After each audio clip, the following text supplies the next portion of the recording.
Some 1500 years ago, before the dawn of Islam, the city of Najran, located on the southern border of present-day Saudi Arabia, was a community of primarily indigenous Arab Christians. The rock tells the story of how Najran and another smaller city Zafar in Yemen were captured. All Christians who refused to deny Christ were killed by the armies of the Jewish king Dud-Nawaz. Their bodies were burnt as they set the church on fire. The location where the Najrani believers were martyred is known as Al-Ukhdud, which means the trench or ditch. The Quran talks about this burning of people in the trench in the 85th chapter. Here's what happened. Between 12 and 20,000 Christians who refused to recant were killed in Najran.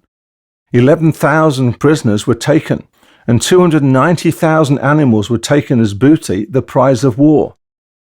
Until the rise of Islam, Christian and Jewish kingdoms existed in southern Saudi Arabia and Yemen.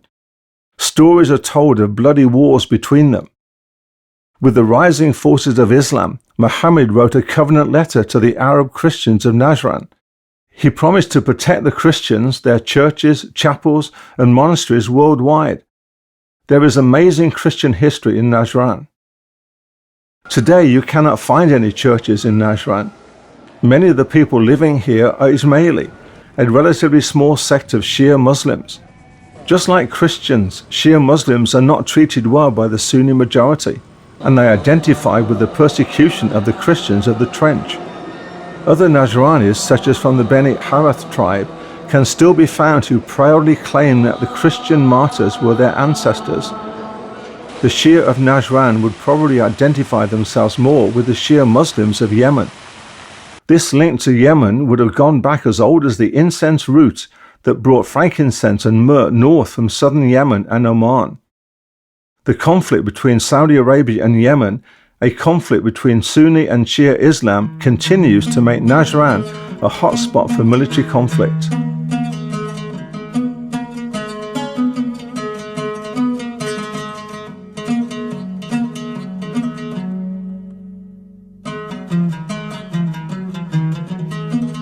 يسوع يا ربي تستاهل كل حبي يا منور لي يا دربي ومغير فكرة قلبي وشايل عني ذنبي ملاني محبة وحنان نسيني كل الأحزان غسلني بدم الغفران وانزع مني كل عصيان يسوع يا ربي تستاهل كل حب